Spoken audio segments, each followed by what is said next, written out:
하나님 말씀 함께 보겠습니다. 민수기 23장 1절에서 12절 말씀 함께 보시겠습니다. 구약성경 민수기 23장입니다. 1절부터 12절까지 한 절씩 교독하겠습니다. 발람이 발락에게 이르되 나를 위하여 여기 제단 7을 쌓고 거기 수송아지 7마리와 수장 7마리를 준비하소서 하매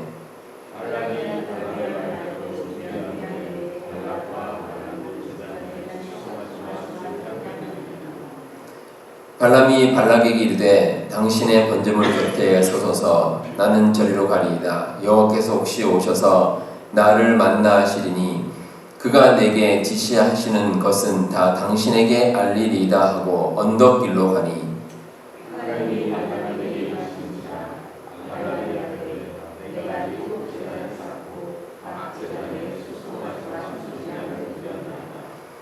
여호와께서 발람의 입에 말씀을 주시며 이르시되 발락에게 돌아가서 이렇게 말할지니라.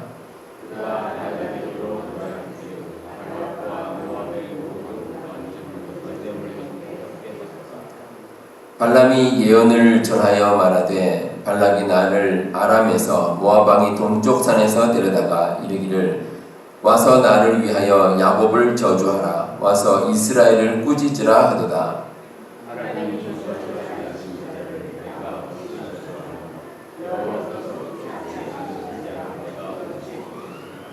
내가 바위 위에서 그들을 보며 작은 산에서 그들을 바라보니 이 백성은 홀로 살 것이라. 그를 여러 민족 중에 하나로 여기지 않으리로다.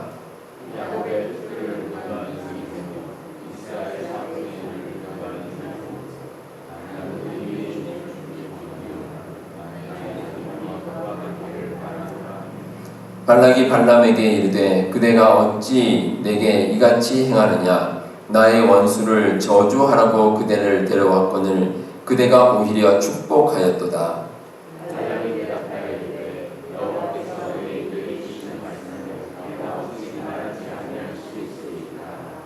아멘. 하나님께서 천지를 창조하시고 이제 마지막으로 인간을 창조하셨습니다. 하나님께서 창조하실 때 모든 것이 좋았습니다. 그래서 하나님께서 보시기에 참 좋았더라. 그러니까 선하게 세상이 창조가 됐습니다.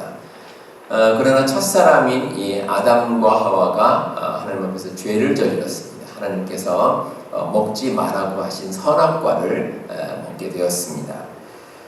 그런데 아담과 하와가 왜 그런 잘못을 저질렀을까? 가만히 생각해 보면 물론 이제 사탄의 꾀임이 있었죠. 사탄의 꾀임이 있기는 했지만 그러나 인간적인 욕심이 한 몫을 했습니다. 성경에 보시면 하와가 선악과를 보니 먹음직도 하고 보암직도 하고 지혜롭게 할 만큼 탐스럽기도 하다. 이렇게 기록이 되어 있습니다. 하나님께서 말씀하신 그 명령을 잊었거나 아니면 그 말씀을 어길 정도로 그 정도로 참 유혹이 대단했다는 것입니다. 사람은 하나님의 형상대로 창조가 됐습니다. 그래서 인간은 이 모습뿐만이 아니라 성품까지도 하나님을 닮았습니다. 그렇기 때문에 우리는 본능적으로 하나님께서 주신 말씀이 옳다는 것을 우리가 알고 있습니다. 반대로 우리가 잘못을 저지르면 이게 내가 잘못했구나 라는 것도 어느 정도 우리가 깨달을 수가 있습니다. 그래서 이제 아담과 하와도 하나님 앞에 잘못을 저지른 다음에 어떻게 했습니까? 하나님의 낯을 피하여서 숨었다. 이렇게 성경은 기록되어 있습니다. 자, 그럼에도 사람들은 이 세상을 살아가면서 잘못인지 알면서도 잘못을 저지릅니다. 하나님 주신 그 말씀대로 살아가는 것이 바른 것이지만 그게 그렇게 쉽지만은 않다는 겁니다. 오래전에 나온 영화 가운데 그 제목이 라이어라는 제목의 영화가 있습니다.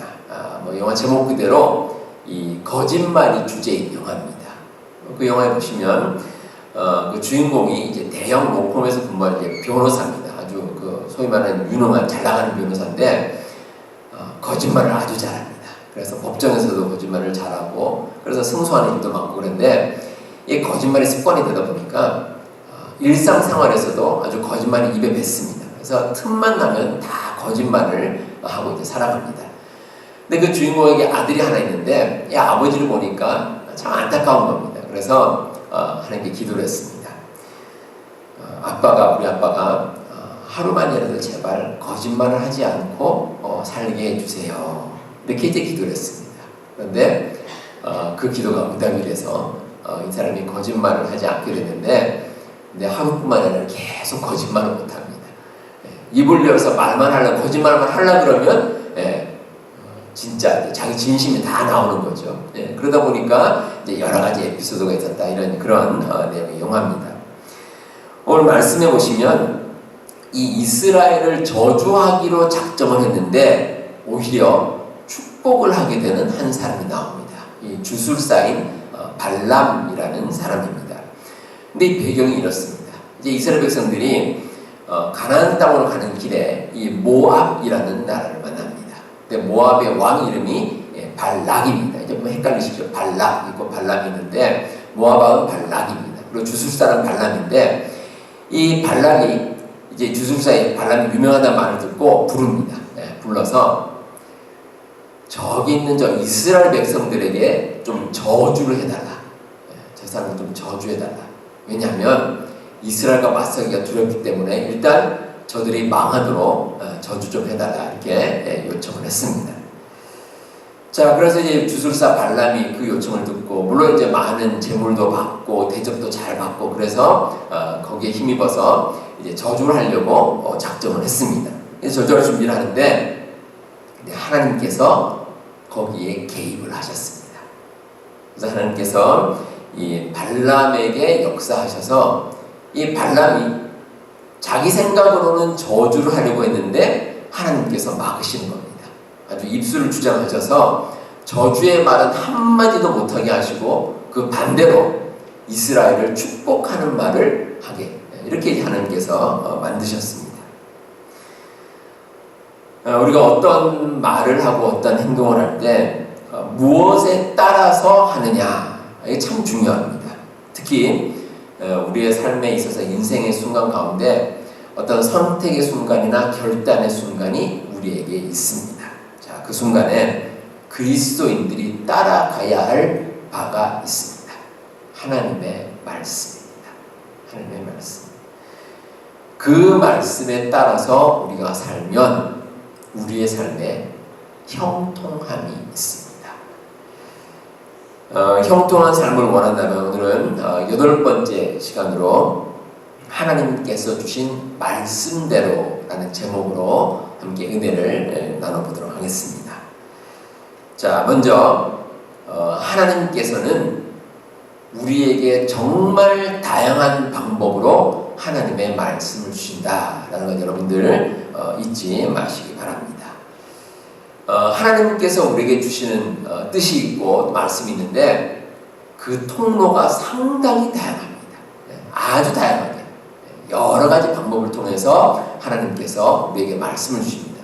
때로는 우리가 예를 들어서 기도할 때 하나님께서 우리 마음 가운데 감동을 주기도 하시고 또 우리가 성경 말씀 읽을 때 하나님께서 우리에게 지시하시기도 하시고 또 때로는 우리 주변 사람들 또 아니면 여러 가지 세상 일들을 통해서 우리에게 말씀해 주실 때가 있습니다. 정말 다양합니다. 아주 다양하게 우리에게 말씀을 주십니다. 자, 오늘 말씀에 나오는 이 발람이라는 사람, 이 사람은 주술사입니다. 주술사. 이 어떤 사람이냐면 이 우상을 섬기면서 점을 치는 뭐 그런 사람입니다.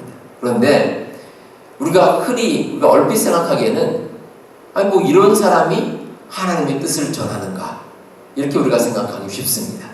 근데 하나님께서는 그런 이방의 주술사를 통해서도 하나님의 뜻을 전하실 때가 있다는 겁니다. 욥기 1장에 보시면 하나님께서 이 사탄이 욥을 시험하도록 허락을 하십니다. 그러니까 욥을 시험하는데 다른 사람도 아니고 사탄입니다. 사탄이 하나님께 가서 이야기를 하는데 하나님께서 욥을 시험하도록 허락을 해주십니다. 우리가 사는 세상에서 정말 우리가 여러 사람을 만납니다. 우리가 믿는 사람 만날 때도 있지만 때로는 믿지 않는 사람을 우리가 만나고 살아갈 때도 있습니다. 그런데 여러분, 때로는 그런 사람을 통해서 하나님께서 우리에게 말씀해 주실 때도 있다는 겁니다. 그래서 우리가 항상 하나님 말씀에 귀를 기울여야 됩니다. 왜 하나님께서는 다양한 방법으로 말씀을 주시느냐? 하나님께서 이루고자 하시는 바가 분명히 있기 때문에 그렇습니다. 1445년에 독일의 그 구텐베르크라는 사람이 금속 활자를 발명을 했습니다. 원래 이제 인쇄술이라는 것이 사실은 이제 서양보다 동양이 더 발달했습니다. 그래서 뭐 역사 기록에 따르면 한국의 그 고려시대에는 이 구텐베르크보다 뭐 70년 정도 더 먼저 이제 금속 활자를 발명했다, 뭐 이런 역사 기록도 있습니다. 근데 중요한 것은 이 구텐베르크가 금속 활자를 발명했다는 것이 참 중요한 의미가 있습니다. 어떤 의미냐면 이 금속 활자를 통해서 성경을 인쇄했습니다. 얼마나 중요한 일인지 모릅니다. 이 구텐베르크가 금속 활자를 발명한 후에 한 5년 정도 지나서 만든 성경이죠. 자기가 직접 만든. 그래서 구텐베르크 성경이라고 그럽니다. 역사적으로 이제 금속 활자로 인쇄된 첫 번째 성경입니다. 아주 놀라운 일이죠. 왜냐하면 기독교 역사에서 획기적인 사건이 될 수밖에 없었던 것이, 그 전에는 우리가 보는 성경이 어떻게 우리가 볼 수 있냐면 사람이 일일이 썼습니다. 그러니까 성경책이 하나 있으면 그 성경책을 보고 어떤 사람이 그 내용을 그대로 이제 우리가 말해서 필사라고 그러죠. 그냥 씁니다. 일일이 씁니다. 그러니까 성경책 하나를 만들려면 뭐 어떻게 보면 몇 년이, 수십 년이 걸릴 수도 있겠죠. 한 사람이 계속 쓰는 겁니다. 그 많은 성경을 일일이 다 쓰려니 성경이 널리 보급될 수가 없습니다. 자, 그런데 금속 활자가 발명된 다음에 성경이 그냥 찍어내면 됩니다. 찍어내면. 그러니까 얼마나 널리 퍼졌겠습니까? 더욱이 1517년에 이제 마틴 루터가 종교 개혁을 하는데, 이 루터가 한 일이 뭐냐면 그 자기 모국어인 독일어로 성경을 번역합니다. 그러니까 성경을 다 번역을 하고 번역된 성경을 또 금속 활자로 찍어냅니다. 이러니까 이제 그 전까지는 보통 사람들은 성경을 제대로 읽지도 못했습니다. 귀하니까 읽지 못했는데 그 다음부터 많은 사람들이 성경을 볼 수 있게, 그렇게 완전히 세상이 변했다는 겁니다. 그리고 이 개신교가 널리 전파되는데 큰 기여를 했습니다. 그러니까 누군가가 금속 활자를 발명했다는 것은 어쩌면 세계사에 나오는 하나의 사건일 뿐이지만 하나님께서는 그것을 통해서 또 놀라운 하나님의 역사를 이루어내셨다는 겁니다. 발람이라는 사람은 이방의 주술사에 불과했습니다. 우상을 섬기면서 사람들에게 점을 쳐주는 뭐 이런 일을 감당할 뿐이었는데, 하나님을 전혀 알지 못하는 이런 사람을 통해서도 하나님께서는 놀라운 역사를 이루어 가십니다. 우리가 하루를 살면서 우리 여러분들 많은 것을 보고 또 듣고 또 많은 사람을 만나고 이 세상을 살아가십니다. 그 많은 일들 가운데 우리 하나님께서 말씀하시는 바가 분명히 있습니다. 그 가운데 분명히 있습니다. 또 우리가 조금만 관심을 두고 생각한다면 그 속에서 하나님의 크신 뜻을 깨달아 알 수 있습니다. 우리 성도 여러분, 우리가 살아가는 가운데 하나님께서 어떻게 나에게 말씀하시는지 여러분들 귀를 꼭 기울이시기 바랍니다. 정말 다양한 방법으로 말씀하시는 하나님의 음성에 귀를 기울이시고 또 그를 통해서 하나님의 뜻에 온전히 따라가시는 우리 모든 성도님들 다 되시기를 바랍니다. 자, 하나님께서는 정말 다양한 방법으로 우리에게 말씀을 주시는데 그 하나님의 말씀을 우리가 깨닫는 것, 이게 바로 지혜입니다. 그리고 반대로 말하면 지혜로운 사람은 하나님의 말씀을 잘 깨달아 알 수 있습니다. 자, 그러면 이러한 지혜는 우리가 어떻게 가질 수 있을까? 하나님 말씀 우리가 어떻게 하면 잘 깨닫는 지혜를 가질 수 있을까?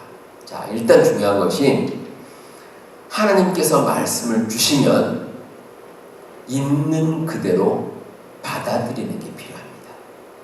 다시 말해서 하나님 말씀을 경청하는 게 필요합니다. 하나님께서 말씀을 주시는데 내 생각이 앞서거나 내 마음대로 판단하거나 그게 아니라 하나님께 주신 말씀이다 라고 생각하면 있는 그대로 받아들이는 겁니다. 그리고 그 말씀을 잘 듣는 것, 잘 귀를 기울이는 것, 이게 얼마나 중요한 일인지 모릅니다. 자, 발람이 이제 이스라엘을 저주해달라는 그 발락의 요청을 듣고 하나님께서 말씀하신 바는 처음에는 생각지도 않았죠. 생각지도 않고 자기 마음대로 판단하고 이제 이스라엘을 저주하겠다라고 준비하고 이제 길을 떠납니다. 그런데 이 발람이 발락을 만나기 위해서 가는 그 길에 하나님께서 함께 하시고 하나님께서 가로막으셨습니다. 하나님께서 하나님의 사자를 보내셔서 하나님 사자가 칼을 들고 이 발람이 가는 길을 탁 막아섰습니다. 그런데 이 발람이 하나님의 뜻을 대충 생각했기 때문에 보지를 못했습니다. 알아차지를 못했습니다. 하나님의 사자가 칼을 들고 앞에 서 있는 것을 알지 못했습니다. 자, 그런데 참 놀랍게도 이 발람이 타고 가는 나귀가 하나님의 사자를 본 겁니다. 하나님의 사자가 앞에 탁 서 있고 칼을 들고 서 있는 걸 보고 이 나귀가 앞으로 가려고 하질 않습니다. 자꾸 머뭇거립니다. 그러니까 이제 발람이 자꾸 가자 그러다가 나중에 화가 나서 이 나귀를 때리기 시작합니다. 나귀가 계속 이제 얻어맞다가 성경에 보시면 참 놀랍게도 나귀가 말을 합니다. 그러니까 발람이 깜짝 놀라는 거죠. 깜짝 놀라서 그때 이제 보니까 발람의 눈에도 보입니다. 하나님의 사자가 칼을 들고 앞에 서 있구나. 내가 이 나귀의 말을 듣지 않고 그냥 무턱대고 갔다가는 내가 목숨을 잃을 뻔했구나. 이걸 깨닫고 그 다음부터 완전히 바뀝니다. 완전히 바뀌어서 하나님의 말씀을 경청합니다. 하나님께서 주시는 말씀 그대로 생각하고 그대로 판단하게 그렇게 바뀝니다. 그래서 하나님의 강권적인 역사가 발람의 입을 주장하고 그래서 발람이 발락의 요청대로 이스라엘을 저주하는 것이 아니라 오히려 이스라엘을 축복하는 말을 하게 됐다는 겁니다.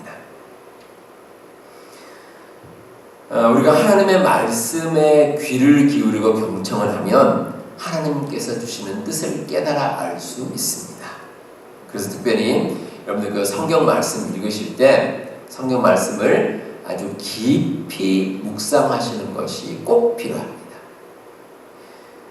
우리가 성경 말씀을 읽을 때 우리 마음속에 그 말씀을 내가 심는다. 자, 마음속에 어떻게 한다고요? 마음속에 심는다. 그런 마음으로 한번 성경 말씀을 읽어보시기 바랍니다. 제가 학교 다닐 때 그 문학을 공부를 했는데 그 문학을 가르치는 그 선생님께서 이런 말씀을 하셨습니다. 여러분들이 문학 작품을 읽을 때 뭐 시라든지 소설이라든지 최소한 2번은 정독을 해야 작가의 뜻을 잘 이해할 수 있습니다. 이렇게 이제 말씀을 하셨습니다. 그러니까 건성으로 한번 휙 읽고 이런 내용이다. 이게 물론 내용은 어느 정도 알 수 있겠죠. 그런데 정말 그 글을 쓴 작가의 뜻을 제대로 이해하려면 최소한 2번 이상은 정독을 해야 된다라는 겁니다. 우리가 음식 먹을 때도 그렇죠. 음식을 먹을 때 그냥 삼키듯이 먹으면 그 음식의 진짜 맛을 알 수가 없습니다. 이렇게 꼭꼭 씹어 먹다 보면 그 음식의 진짜 본연의 맛을 우리가 느낄 수가 있습니다. 하나님 말씀도 이와 똑같습니다. 우리가 하나님 말씀을 깊이 읽고 우리 마음 가운데 묵상하면 하나님께서 이 말씀을 통해서 이런 뜻을 나에게 주시는구나. 이거 우리가 깨달아서 알 수가 있습니다. 또 그리고 우리가 지혜를 가지고 이 세상을 온전히 살아갈 수가 있습니다. 우리가 지혜를 가지고 깊이 생각하고 살아가면 우리가 살아가는 데 도움이 되는 게 너무나 많습니다.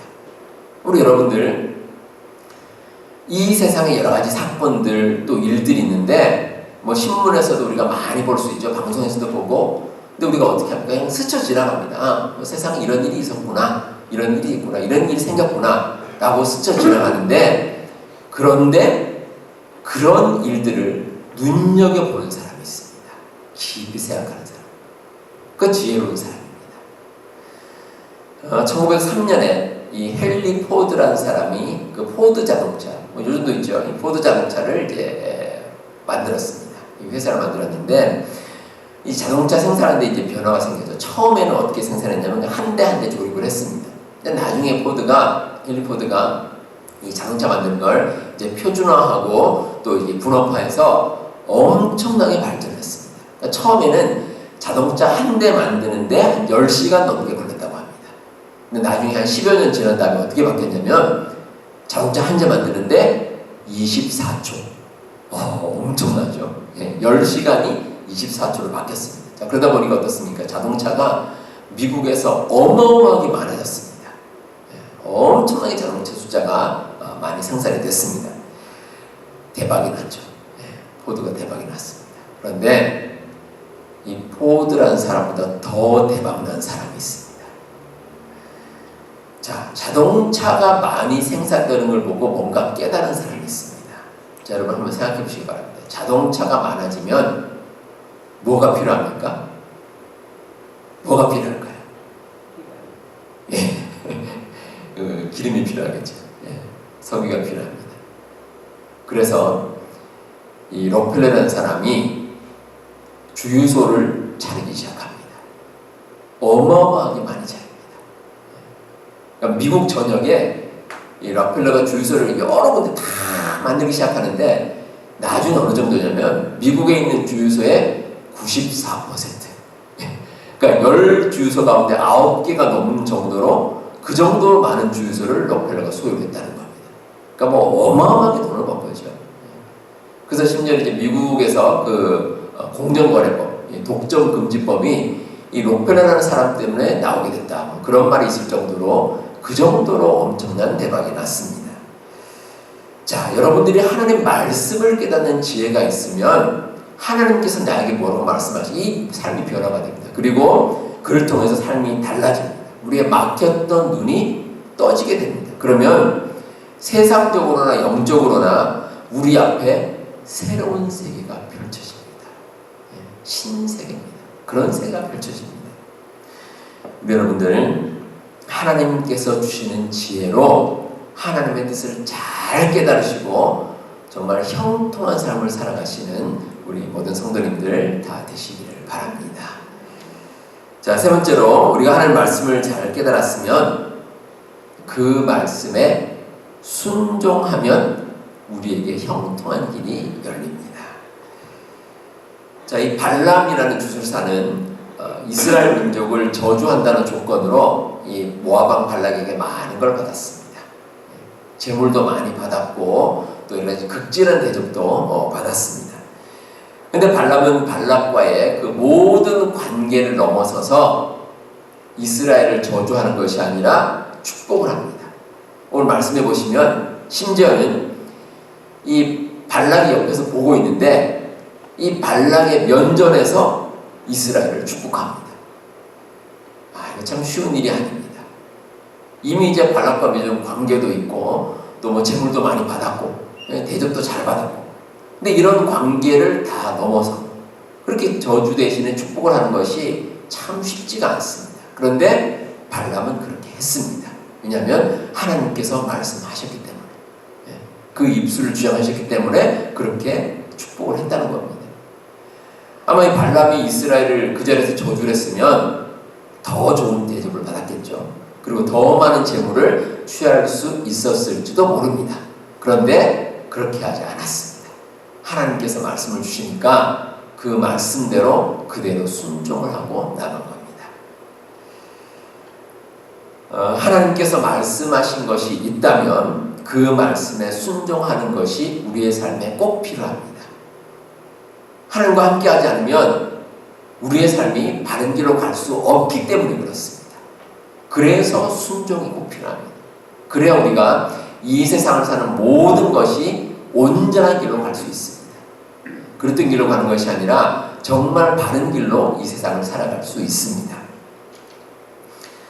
이런 이야기가 있습니다. 어떤 청년이 믿음을 가진 청년인데 이 청년에게 사탄이 왔습니다. 사탄이 와서 이렇게 말합니다. 청년 앞에 병 10개를 이렇게 놓인 병을 보여주면서 이 병 가운데 10개 병 가운데 병 1개에만 독약이 들어있고 나머지 9개 병에는 꿀이 들어있다는 겁니다.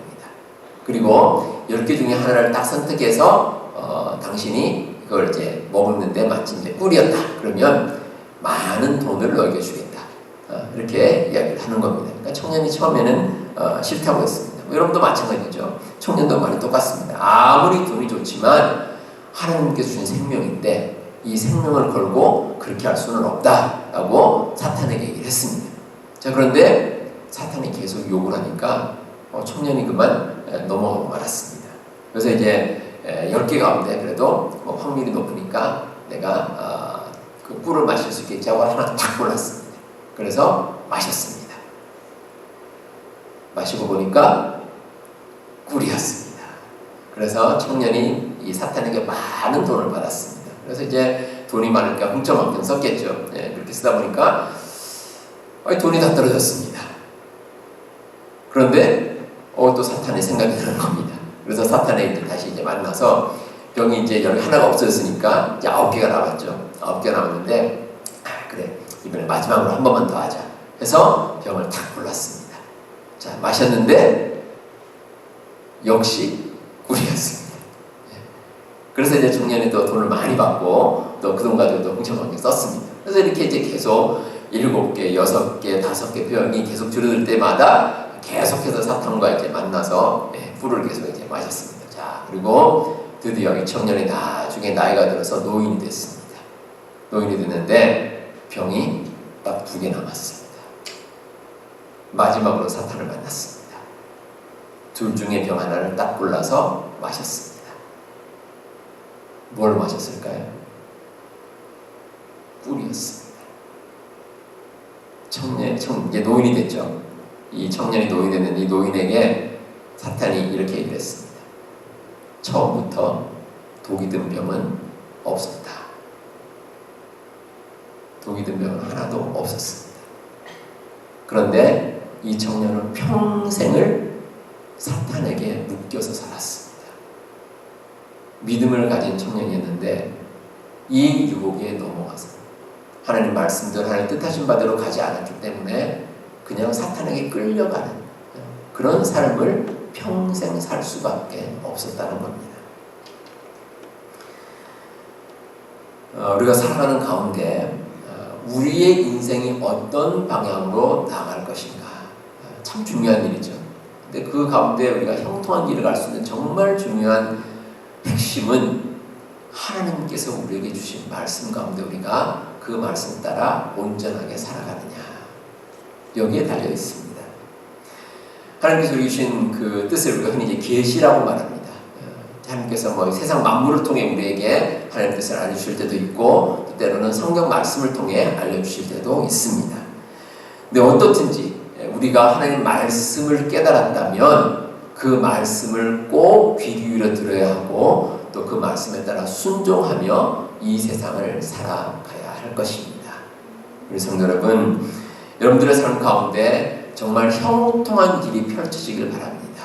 또 이를 위해서 하나님 말씀, 그 주신 말씀에 순종하면서 그 말씀 따라 하나님께서 원하시는 온전한 길을 걸어가시는 우리 모든 성도님들 다 되시기를 바랍니다.